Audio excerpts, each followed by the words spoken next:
Hello 10th class.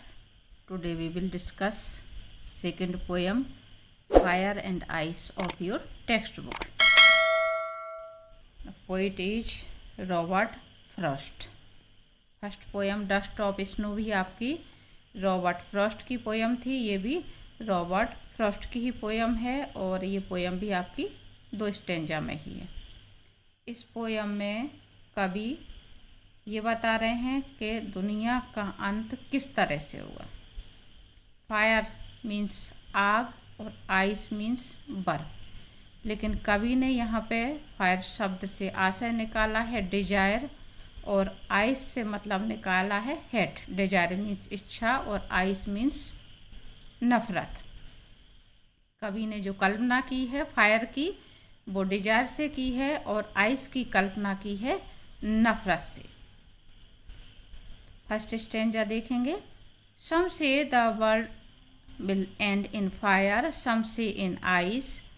From what I have tasted of desire, I hold with those who favour fire. इस stanza में कवि कह रहे हैं कि कुछ लोगों का मानना है कि दुनिया आग से नष्ट होगी। सम से कुछ लोगों का मत है कि दुनिया का जो अंत है, पृथ्वी का जो अंत है वो आग से होगा। आग से कैसे होगा? इन लोगों का मानना है कि पृथ्वी का टेम्परेचर इतना अधिक हो जाएगा, सूर्य इतना गर्म हो जाएगा कि उसके कारण पृथ्वी का टेम्परेचर बहुत ज़्यादा बढ़ जाएगा और जब पृथ्वी का टेम्परेचर बढ़ जाएगा तो चारों तरफ आग लग जाएगी और सब कुछ जल करके नष्ट हो जाएगा। सम से इन आइस, लेकिन कुछ लोगों का कहना है कि दुनिया का अंत आइस से होगा, यानी जम जाने के कारण होगा, बर्फ से होगा।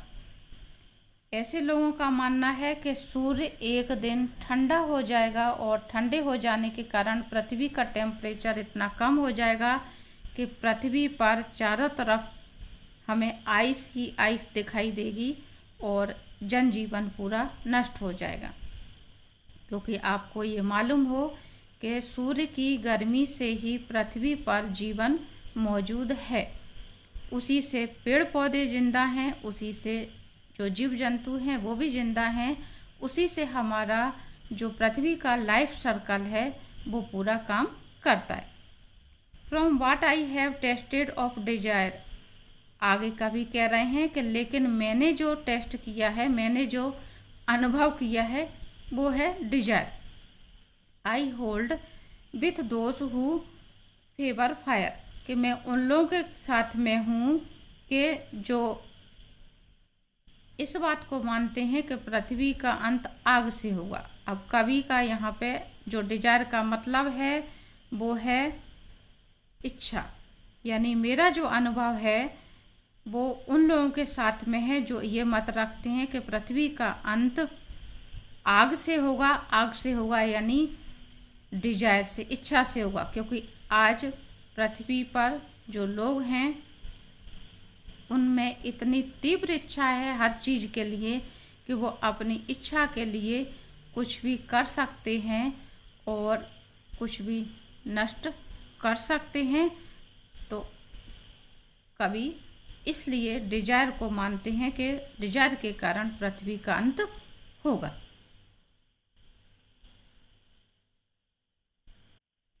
आगे सेकेंड स्टेंजा में कवि क्या कहते हैं? But if it had to perish twice, I think I know enough of hate to say that for destruction ice is also great and would suffice. लेकिन यदि दुनिया को 2 बार नष्ट होना हो, ट्वाइस यानी दोबारा, यदि दुनिया को दोबारा नष्ट होना हो तो मेरा जो मानना है, आई थिंक, मेरा मानना आई नो इनफ ऑफ इट, कि पृथ्वी पर नफरत भी पर्याप्त है, यानी बहुत ज़्यादा नफरत भी पृथ्वी पर है। To say that for destruction ice, यानी उसके कारण भी सब कुछ नष्ट हो जाएगा। ये कहने के लिए कि बर्फ के कारण सब कुछ नष्ट हो जाएगा। आइस का मतलब, बर्फ का मतलब यहाँ पे लिखा कवि का आशय है नफरत से, कि नफरत भी इतनी है, इज सो ग्रेट, पृथ्वी पर बहुत ज़्यादा नफरत है कि उसके कारण भी दुनिया क्या होगी, नष्ट हो जाएगी। एंड वुड सफाइस, सफाइस का मतलब है यहाँ पे पर्याप्त। तो पूरे स्टेंजा में कवि का कहना है कि यदि पृथ्वी को दोबारा नष्ट होना हो, दुनिया को दोबारा नष्ट होना हो, यानी हम मान लें कि यदि पृथ्वी दोबारा से नष्ट हो तो दोबारा से वो आग के कारण, डिजायर के कारण नष्ट नहीं होगी, बल्कि किसके कारण होगी, आइस के कारण होगी। आइस यानी नफरत के कारण होगी, क्योंकि पृथ्वी पर नफरत भी बहुत ज़्यादा है। लोग बाग एक दूसरे के इतने विरोधी हैं, एक दूसरे से इतनी ज़्यादा घृणा करते हैं कि वो नफरत में, घृणा में भी कुछ भी करने को तैयार रहते हैं, उतारू रहते हैं। तो पृथ्वी का अंत नफरत के कारण भी हो सकता है। तो इस तरह से आपके इस पोयम में कवि ने दो मत बताए हैं पृथ्वी के नष्ट होने के, एक फायर और दूसरा आपका आइस। फायर मीन्स डिजायर और आइस मीन्स यहाँ पे नफरत। Now we will discuss question answer thinking about the poem. First question, there are many ideas about how the world will end. Do you think the world will end someday? इस बारे में कई मत हैं कि दुनिया कैसे नष्ट होगी। क्या आपका ये मानना है, क्या आप ऐसा सोचते हैं कि दुनिया का एक दिन अंत होगा? Have you ever thought, क्या आपने कभी सोचा है, What would happen if the sun got so hot that it burst? कि सूर्य इतना ज़्यादा गर्म हो जाए कि वह फट जाए। और grew colder and colder, और या फिर सूर्य बहुत ज़्यादा ठंडा हो जाए, यानी सब कुछ जम जाए, तो क्या होगा? आपके 3-4 क्वेश्चन हो जाते। सबसे पहले देयर आर मैनी, इसके आधार पे है do you think the world will end someday. सबसे पहले इसका आंसर है yes I think the world will end one day and there is nothing we can do about it. हाँ, मेरा मानना है कि एक दिन दुनिया या पृथ्वी नष्ट हो जाएगी और हम इस बारे में कुछ भी नहीं कर सकते। तो यहाँ पे ये आंसर आपको बनाना मुश्किल नहीं पड़ेगा। डू यू थिंक, तो इसमें आपका डू की जगह हो गया यस, यू की जगह हो गया आई, और थिंक यहाँ पे सम डे की जगह पे हमने कर दिया वन डे। ठीक है, तो आपको क्वेश्चन में से ही देख करके, ध्यान करके, चेंज करके लिखना है। सेकंड था आपका have you ever thought what would happen if the sun got so hot. इसका जो आंसर है आपका if the sun gets so hot, यदि सूर्य बहुत ज़्यादा गर्म हो जाए, दैट इट बस्ट, कि ये फट जाए। There will be fire everywhere, चारों तरफ आग ही आग होगी। And it would lead to destruction of earth, और पृथ्वी निश्चित रूप से नष्ट हो जाएगी। आगे है आपका ग्रो कोल्डर एंड कोल्डर, इसका answer and if it grows colder, यदि सूर्य ठंडा पड़ जाए, बहुत ज़्यादा ठंडा हो जाए, there will be ice everywhere on earth, पृथ्वी पर चारों तरफ बर्फ ही बर्फ होगी। क्यों होगी? क्योंकि हमें अभी सूर्य से गर्मी मिलती है। सूर्य की गर्मी से ही पृथ्वी पर सब कुछ, जीव जंतु और सब कुछ है।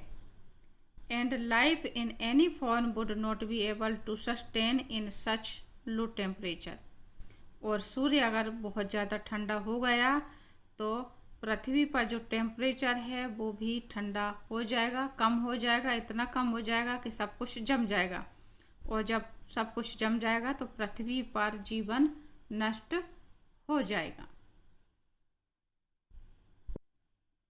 नेक्स्ट क्वेश्चन है आपका for Frost what do fire and ice stand for, here are some ideas. Frost के लिए फायर और आइस का क्या आशय है पोयम में? यहाँ पे आपके लिए कुछ शब्द दिए जा रहे हैं, उनके आधार पे आपको बताना है। पहला शब्द दिया हुआ है आपका greed, avarice, cruelty, lust, conflict, fury, intolerance, rigidity, insensitivity, coldness, indifference, hatred. जो इतने सारे शब्द दिए हुए हैं इसमें से आपको ये बताना है किसका आशय फायर से निकलता है और किसका मतलब आइस से निकलता है। ग्रीड कहते हैं लालच, एवरेज यानी धन का लालच, क्रूअल्टी यानी क्रूरता, और लस्ट मीन्स तीव्र इच्छा, कॉन्फ्लिक्ट यानी विद्रोह, फ्यूरी यानी गुस्सा करना, इंटॉलरेंस यानी असहनशीलता, रिजिडिटी यानी सख्ती, किसी चीज के लिए हम सख्ती जो करते हैं, इनसेंसिटिविटी यानी असहनशीलता, कोल्डनेस यानी रूखापन, और इंडिफरेंस यानी उपेक्षा, और हेट्रेड मीन्स घृणा। आंसर है आपका according to Frost, fire stands for greed, conflict, fury, cruelty, lust and avarice, whereas ice stand for insensitivity, coldness, intolerance, indifference, rigidity and hatred. Next question है आपका, what is the rhyme scheme of the poem, how does it help in bringing out the contrasting idea in the poem. Poem में rhyme scheme क्या है, rhyme scheme यानी तुकबंदी योजना क्या है, और ये इससे कविता में विपरीत विचारों, कंट्रास्टिंग आइडियाज, विपरीत विचारों को सामने लाने में कैसे मदद मिलती है। The rhyme scheme of the poem is ABA, ABC, BCB, यानी पहले सबसे पहले फर्स्ट शब्द, पहला शब्द, दूसरा शब्द, पहला शब्द, इस तरह से इसमें हुआ करते हैं। तो यहाँ पे जो आया है ABA, ABC और BCB। आगे है आपका second, how does it help, this rhyme scheme help in bringing out the contrasting idea of fire and ice presented in the poem. तो ये जो तुकबंदी योजना है, ये पोएम में जो विपरीत शब्द, विरोधाभासी शब्द फायर और आइस आए हुए हैं, इनको व्यक्त करने में हेल्प करती है। The poet mention that both fire and ice can bring this world to an and.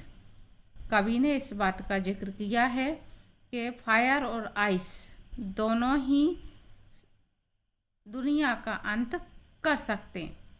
Fire represents desire and can be the reason to destruction.